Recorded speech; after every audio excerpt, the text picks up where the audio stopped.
नमस्कार दोस्तों and media friends. मैं हूं Tirupati sir and this is my channel Tirupati sir's biology.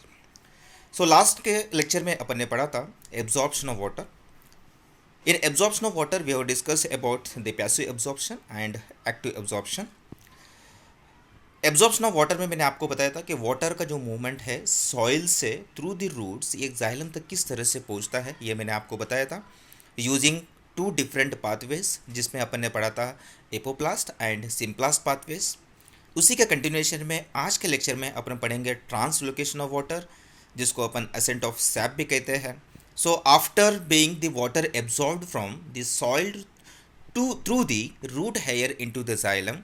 From the xylem, now the water is conducting through the xylem vessels and trachea to the upward of the plant. जैसे ही पानी soil से root hair के through xylem तक पहुंचता है, उसके बाद water का मूवमेंट जाइलम से लेके पूरे प्लांट के अपर पार्ट तक पहुंचता है, जैसे कि उसके स्टेम से या डिफरेंट पार्ट से। तो उसी को अपन कहते हैं असेंट ऑफ सैप या translocation of water, right. So let we see. So first will see about the definition of translocation of water, जिसको असेंट ऑफ सैप भी कहते हैं।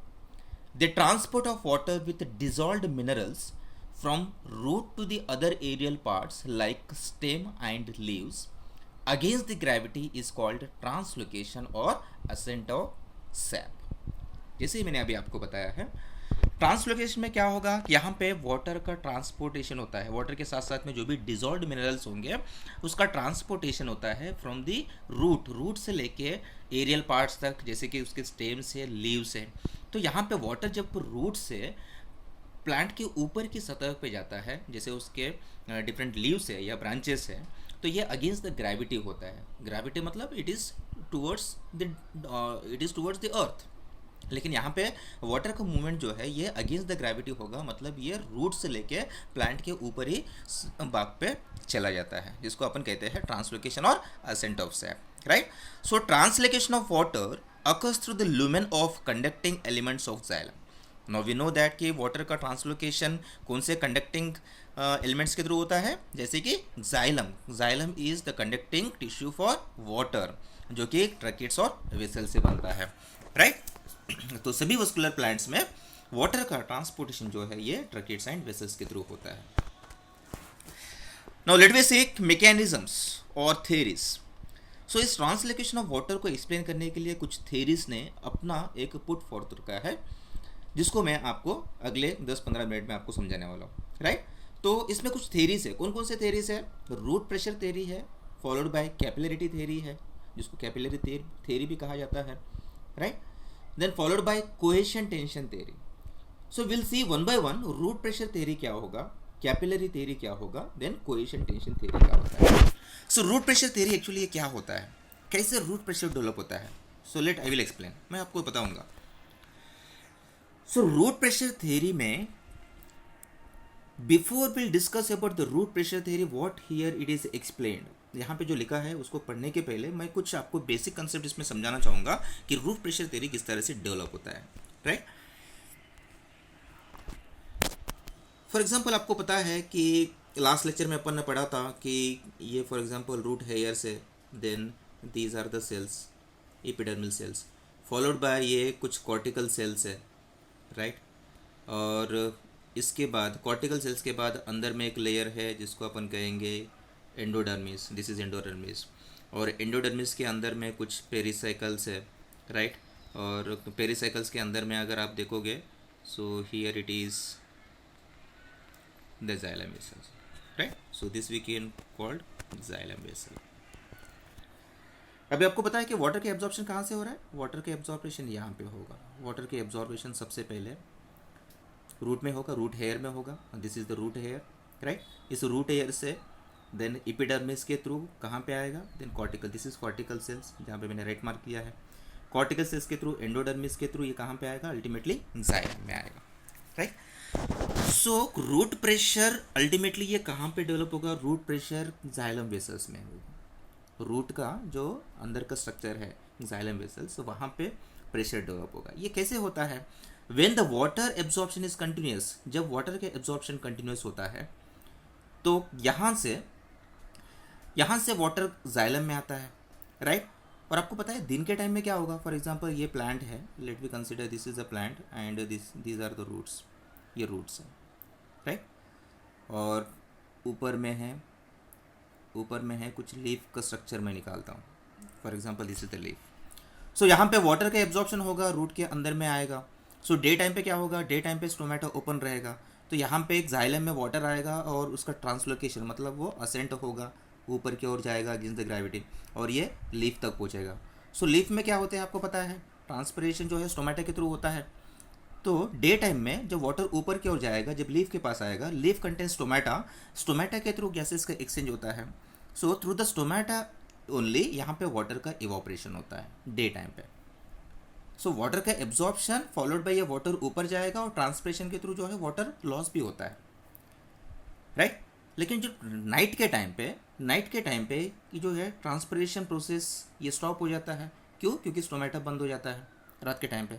तो जब स्टोमेटा बंद हो जाता है लेकिन वाटर एब्जॉर्प्शन तो कंटिन्यूस ले रहेगा यहाँ पे वाटर का absorption here it is continuous, it is a continuous process. So water का एब्जॉर्बेशन कंटिन्यूस होने से वाटर जो है ये एक्सेस अमाउंट ऑफ वाटर जो है ये जाइलम में आ पहुँचता है। सो अब एक जाइलम में वाटर का कॉन्सेंट्रेशन ज़्यादा होता है, तो when due to the continuous absorption of water xylem में ये एक प्रेशर क्रिएट करेगा यहाँ पे। इसी प्रेशर को अपन कहते हैं रूट प्रेशर। क्या कहते हैं इसको? Root pressure. This pressure is called root pressure. So जब वाटर के एब्जॉर्प्शन कंटिन्यूस होने की वजह से जाइलम वेसल्स में एक प्रेशर क्रिएट होता है, उसी को अपन रूट प्रेशर कहते हैं। And because of this root pressure water जो है इसका ट्रांसलोकेशन होता है, मतलब ये नीचे से रूट के पास से ये स्टेम के थ्रू ऊपर ब्रांचेस के थ्रू लीफ के पास जाता है। और ये कैसे हो रहा है? ये अगेंस्ट द ग्रेविटी हो रहा है। इसी को अपन कहते हैं translocation of water. So is it clear root pressure क्या होता है? सो रूट प्रेशर में एक प्रेशर डेवलप होता है रूट स्ट्रक्चर में, रूट के अंदर जो जाइलम कंडक्टिंग वेसल्स है वहाँ पे एक प्रेशर डेवलप होता है जिसको अपन रूट प्रेशर कहते हैं। और उस प्रेशर की वजह से यहाँ पे वाटर का ट्रांसलोकेशन होता है रूट से लेके डिफरेंट एरियल पार्ट्स तक।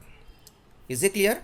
सो एक डे टाइम मैंने आपको बताया है और एक नाइट टाइम बताया है। डे टाइम पे ट्रांसपिरेशन रेट ज़्यादा होता है, सो जितना वाटर एब्जॉर्ब होगा मे बी कुछ अमाउंट ऑफ वाटर जो है वो ट्रांसपिरेशन के थ्रू इवापोरेट हो जाएगा। लेकिन रात के टाइम पे क्या होगा? In the night stomata completely close हो जाता है, राइट, यहाँ पे ट्रांसपिरेशन नहीं होगा। लेकिन एब्जॉर्प्शन जो है, वाटर के एब्जॉर्प्शन जो है वो कंटिन्यूसली रहता है, जिसके वजह से रूट के जाइलम एलिमेंट्स के पास एक प्रेशर डेवलप होता है। उसी प्रेशर को अपन कहते हैं root pressure, right. Is it clear?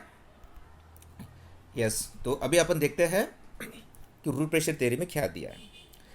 So according to this theory, the activity of living cells of root is responsible for translocation of water. So root में जो लिविंग सेल्स होते हैं वो मेनली रिस्पॉन्सिबल होते हैं वाटर के translocation के लिए। इसमें एक साइंटिस्ट ने कुछ बताया है, जैसे कि जे प्रिस्टली, उन्होंने एक थ्योरी प्रपोज किया है जिसमें उनका ऐसा कहना है कि when a stem of potted plant is cut few inches above the soil by a sharp knife, xylem sap is seen flowing out or oozing out through the cut end. This exudation at the cut end of stem is a good proof for the existence of root pressure. Priestly ने कुछ theory propose किया है। उनका कहना यह है कि अगर रूट प्रेशर को आपको देखना है तो आप कैसे उसको एविडेंस के तौर पे कैसे आप उसको देख सकते हो। उनका ऐसा कहना है कि फॉर एग्जांपल एक प्लांट है, एक छोटा सा हर्बिशियस प्लांट में भी ले लो आप, एक प्लांट है जिसको अगर सॉइल के कुछ इंच ऊपर अगर उसको कट करते हो, कट करने के बाद आप देख सकते हो कि बीचों बीच वो जो स्टेम पार्ट होगा उसके बीच के पोर्शन से कुछ सैप जो है वो ऊज होता है, मतलब वो एक्सुडेट बाहर निकलता है। सो ये दर्शाता है कि ये जो सैप बाहर निकल रहा है या जो लिक्विड बाहर निकल रहा है ये रूट प्रेशर की वजह से ही निकलता है, राइट। तो जे प्रिस्टली ने इन्होंने यही बताया है, उनके थ्योरी के हिसाब से उन्होंने यही बताया है कि अगर आपको रूट प्रेशर देखना है तो आप इस तरह से करके देखोगे, so you can get the evidence, right. So next line क्या बोलता है? As water absorption by root is constant and continuous process, a hydrostatic pressure is develop in the living cells of cortex of root. जैसे मैंने आपको बताया है कि root pressure theory में वाटर का एब्जॉर्प्शन जो है वो कंटिन्यूसली रहता है, ये कांस्टेंट और कंटिन्यूस प्रोसेस है, जिसके वजह से रूट के जो अंदर में हाइड्रोस्टैटिक प्रेशर डेवलप होता है, क्योंकि आपको पता है एपिडर्मिस के बाद कॉर्टिकल सेल्स होते हैं, राइट। उस कॉर्टिकल सेल्स में हाइड्रोस्टैटिक प्रेशर डेवलप होता है, right. Then hydrostatic pressure then transfer होता है next endodermis then to xylem. तो इस तरह से वहाँ पे रूट प्रेशर डेवलप होता है। तो नेक्स्ट लाइन क्या कहता है, this is termed as root pressure by S Hales. और इसी हाइड्रोस्टैटिक प्रेशर को उन्होंने रूट प्रेशर कहा है। तो रूट प्रेशर सबसे पहले किसने बताया, ये एस हेल्स, ये जो साइंटिस्ट हैं, इन्होंने इस हाइड्रोस्टैटिक प्रेशर को उन्होंने रूट प्रेशर नाम दिया है। So it is due to the root pressure water along with the dissolved minerals is not only forced into the xylem but it is also conducted upwards against the gravity. सो ये जो hydrostatic pressure cortical cells में develop हो रहा है, जिसके वजह से water का जो मूवमेंट है या वाटर का एब्जॉर्प्शन जो है वो सॉइल से रूट है या रूट एयर के थ्रू कॉर्टिकल सेल्स देन अंदर जाइलम तक आ रहा है। सो ये वो प्रेशर है हाइड्रोस्टेटिक प्रेशर और रूट प्रेशर। इस प्रेशर के वजह से ही वाटर जिसमें डिजॉल्व्ड मिनरल्स है वो फोर्सली एब्जॉर्ब होता है एक जाइलम के पास, और वहाँ से इस रूट प्रेशर की वजह से ये जो वाटर है जो जाइलम तक आ पहुँचा है वो वहाँ से ये प्लांट के ऊपरी भागों तक ये ट्रांसलोकेट होता है, राइट। मतलब वाटर का मूवमेंट होता है ऊपर तक। Is it clear? Yes. Next slide क्या कहता है, root pressure seems to be largely an osmotic phenomena and its development is an active process. The value of root pressure is +1 to +2 bars, which is enough to pump water to a height of 10 to 20 meters. ये most important है, ये आपको ध्यान में रखना है, right. क्या ध्यान में रखना है आपको? ध्यान में ये रखना है कि रूट प्रेशर जो है, रूट प्रेशर से पानी जो है वो अराउंड 10 to 20 मीटर्स तक ही जा पाता है, and this is not sufficient. Root pressure से जो भी एक प्रेशर डेवलप होता है और उस प्रेशर से वाटर 20 मीटर्स के ऊपर और 20 to 25 मीटर्स के ऊपर के प्लांट को ये ट्रांसलोकेट नहीं कर पाता है। This is most important point. So you need to remember that कि रूट प्रेशर से जो प्रेशर डेवलप होगा वो प्रेशर पानी को कितना हाइट तक पहुंचा सकता है, वो पानी को प्लांट के 10 से 20 मीटर तक पहुंचा सकता है। लेकिन कुछ टॉल प्लांट्स होते हैं जो 20 मीटर से ज़्यादा होते हैं, उसके लिए रूट प्रेशर सफिशिएंट नहीं है। Is it clear? और ये कई सारे फैक्टर्स से अफेक्ट होता है, जैसे कि ऑक्सीजन है, मॉइस्चर है, temperature of soil, salt contents, और इन सभी फैक्टर जो है ये रूट प्रेशर को अफेक्ट करते हैं, राइट। सो नेक्स्ट थेरी इसको और कैपिलरिटी थेरी, इसको कैपिलरी थेरी या फिजिकल फोर्स थेरी भी कहा जाता है। According to this theory, physical forces and dead cells are responsible for ascent of sap. Capillary theory के हिसाब से उन्होंने ये कहा है कि यहाँ पे कुछ फिजिकल फोर्सेस इन्वॉल्व होते हैं, जिसमें खास करके डेड सेल्स का इन्वॉल्वमेंट है, जो कि रिस्पॉन्सिबल होते हैं वाटर को मूव करने के लिए, वाटर को ऊपर तक पहुँचाने के लिए। This theory was put forth by Boehm, और कैपिलरी थ्योरी जो है सबसे पहले बोहेम ने प्रपोज किया है, राइट। इसमें क्या बोला है उन्होंने, यहाँ पे it shows capillary due to which oil is raised upwards. The conduction of water in a straw dip in water is raised to a certain height because of capillary action. The height to which water is raised depend on the diameter of straw, right. उन्होंने क्या बोला है, capillary theory के हिसाब से मैं आपको कुछ बताना चाहूँगा। एक सिंपल एग्जांपल मैं आपको बताता हूँ कि कैपिलरी थ्योरी में एग्जैक्टली क्या होता है। फॉर एग्जांपल एक वाटर है, वाटर में अपन ने स्ट्रॉ रखा है, स्ट्रॉ जिसके थ्रू अपन कोकोनट वाटर वगैरह अपन पीते हैं। तो लेट वी कंसिडर एक पॉट है या एक बीकर है जिसमें अपन ने स्ट्रॉ रखा है।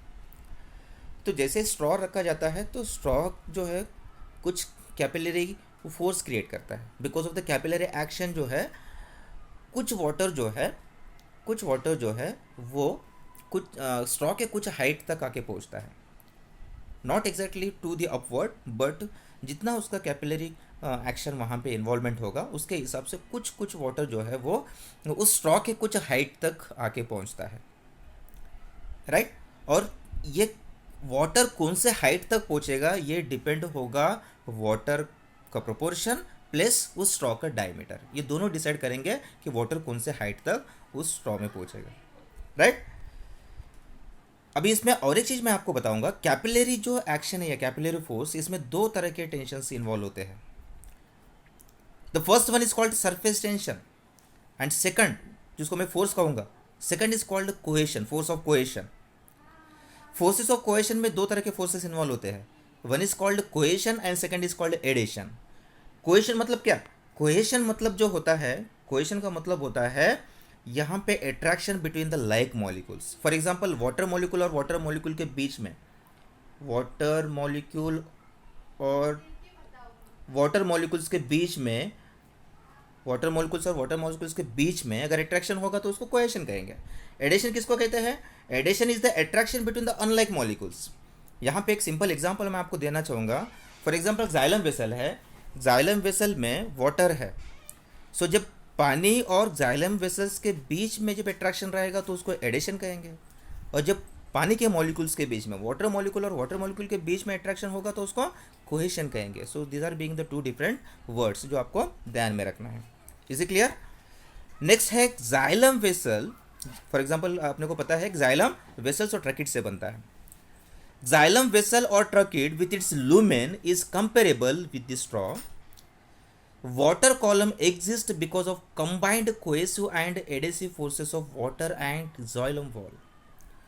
अभी जो भी वाटर कॉलम डेवलप होता है जाइलम में, जाइलम वेसल्स और ट्रैकिड्स में जो वाटर कॉलम डेवलप होता है, that is because of the two forces. उसमें कोहेशन भी इन्वॉल्व होगा प्लस एडिशन भी इन्वॉल्व होगा।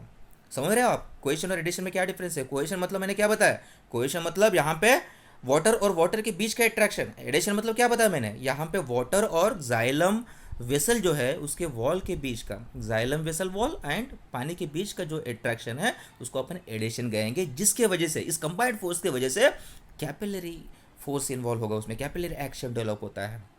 और इस कैपिलरी एक्शन की वजह से ही वाटर जो है वो अगेंस्ट द ग्रेविटी कुछ सेंटीमीटर तक वो ऊपर जाता है। So this is about the second theory, right? Then the next one, this is the last theory which is and most important theory, जिसको अपन कहते हैं कोहेशन टेंशन थ्योरी। इसको ट्रांसपिरेशन पुल थ्योरी भी कहा जाता है। और दिस कोहेशन टेंशन थ्योरी जो है ये वाइडली एक्सेप्टेड थ्योरी है विच best explain the ascent of SAP in plants. और सबसे पहले इसको डिक्सन एंड जोली ने इस थ्योरी को पुट फोर्थ किया था। और कोहेशन टेंशन थ्योरी उन्होंने बताया है कि कोहेशन टेंशन थ्योरी जो है वो दो बेसिक प्रिंसिपल्स पे आधार है। कौन कौन से? Let we see. One is called cohesion and adhesion, just I told you right now by taking the example of straw and water, right? So cohesion first जो बेसिक प्रिंसिपल है cohesion tension theory में वो cohesion and adhesion है। और second जो theory है जिसको अपन कहेंगे ट्रांसपिरेशन पुल। ये दो थ्योरी के बारे में आपने को पढ़ना है। सो कोहेशन और adhesion, just I told you right now, क्या होता है? कोहेसिव फोर्स मतलब a strong force of attraction between the water molecule is called cohesive force, while a strong force of attraction between water molecule and lignified wall of lumen of xylem vessel is called adhesive force, right? तो cohesive force जो है वहाँ पे like molecules के बीच में attraction होगा, adhesive force में अनलाइक मॉलिक्यूल्स मतलब वाटर मॉलिक्यूल और lignified wall of xylem vessel के बीच में अट्रैक्शन होगा। सो ये दोनों कंबाइंड फोर्सेस के वजह से, कोहेसिव और एडेसिव फोर्सेस के वजह से वाटर कॉलम डेवलप होता है जाइलम के पास, जिससे वाटर का मूवमेंट जो है वो ऊपर तक पहुंचता है, जिससे वाटर का ट्रांसलोकेशन होता है। Is it clear? No, second basic principle क्या है? फर्स्ट बेसिक प्रिंसिपल अपन ने देखा है, फर्स्ट बेसिक प्रिंसिपल कौन सा देखा है अपन ने? कोहेशन और एडेशन। अभी सेकंड बेसिक प्रिंसिपल क्या है? Transpiration pull. अब ये ट्रांसपिरेशन क्या है? ट्रांसपिरेशन पुल का मतलब होता है the transpiration pull develop in the leaf vessel is transmitted down to root and thus accounts for the ascent of sap. Excess water which is lost in the form of vapor mainly through the stomata which is found on the leaf. This water loss increases DPD of mesophyll cells. These cells withdraw water ultimately from xylem in the leaf. क्या कहता है transpiration पुल? आपको पता है, just अभी example मैंने आपको बताया था। फॉर एग्जांपल ट्रांसपिरेशन पुल समझाने की कोशिश करूंगा मैं। ट्रांसपिरेशन फॉर एग्जांपल ये प्लांट है, ये रूट्स है, ये रूट हेयर्स है, राइट? ये लीफ है। तो क्या हो गया यहाँ पे? फॉर एग्जांपल स्टोमेटा है, राइट? यहाँ से because of transpiration excess water loss हो रहा है, ट्रांसपिरेशन की वजह से एक्सेस वाटर जो है वो वेपराइज हो रहा है। अभी आपको पता है कि लीफ का जो स्ट्रक्चर है उसमें एपिडर्मल होगा, एपिडर्मिस के बीच में कुछ स्पॉन्जी टिश्यू होता है जिसको पैलिसेड सेल्स कहते हैं, राइट। जो मिजोफिल सेल के मिजोफिल में आता है, actually this are the mesophyll cells. Epidermis के नीचे जो पोर्शन होता है वो मिजोफिल सेल्स है, राइट। सो स्टोमेटा जो है, स्टोमेटा के थ्रू अगर एक्सेस वाटर लॉस हो रहा है तो यहाँ पे कुछ टेंशन क्रिएट होगा, राइट। मतलब यहाँ पे डीपीडी क्रिएट होगा मेसोफिल सेल्स के पास, जिसको अपन कहते हैं डिफ्यूजन प्रेशर डिफिशिएट। सो डिफ्यूजन प्रेशर डिफिशिएट का मतलब क्या है? फॉर एग्जांपल ये एक सेल है, ये एक सेल है, राइट। ये सेल, फॉर एग्जांपल इस सेल को अपन कहते हैं स्टोमेटल सेल। ये स्टोमेटल सेल है। तो यहाँ से तो वाटर जो है कंटिन्यूसली इवापोरेट हो रहा है, यहाँ से पानी कंटिन्यूसली निकल रहा है, लेकिन इसके साइड के सेल के पास जो है, इस साइड के सेल के पास जो है कुछ अमाउंट ऑफ वाटर होगा, और इस साइड के पास कुछ अमाउंट ऑफ वाटर होगा, इस साइड के पास कुछ अमाउंट ऑफ वाटर होगा, राइट। देन ये जो पानी कहाँ से आ रहा है? अल्टीमेटली पानी जो है नीचे से आ रहा है, मतलब स्टेम पार्ट, रूट पार्ट से आ रहा है, नीचे root, stem, followed by branches and the leaves. So मैं स्टोमेटा की बात कर रहा हूँ। स्टोमेटा से अभी वाटर कंटिन्यूसली लॉस होगा यहाँ पे, तो यहाँ की जो सेल्स है, सेल्स के एग्जैक्टली नीचे में कौन से सेल्स होंगे? Mesophyll cells. उस मेसोफिल सेल्स में डीपीडी बढ़ेगा, डिफ्यूजन प्रेशर डिफिशिएट बढ़ेगा। So because of increase diffusion pressure deficit, what is diffusion pressure deficit? Is the difference, right. ये डिफरेंस होगा दोनों में, ये स्टोमेटल सेल्स में और उसके पहले के सेल्स में। Because of this diffusion pressure deficit, यहाँ पे वाटर का मूवमेंट जो है इस सेल से स्टोमेटल सेल्स की ओर जाएगा, उसके पहले के सेल से इस सेल में जाएगा। मतलब एक सेल से पानी जो है वो दूसरे सेल में जाएगा in order to compensate the water loss which is takes place through the stomatal cell. समझ में आ रहा है आप लोगों को मैं क्या बोलना चाह रहा हूँ? तो इस तरह से पानी को कंपनसेट करने के लिए उसके आगे वाला सेल जो है उसके आगे वाले सेल से लेगा।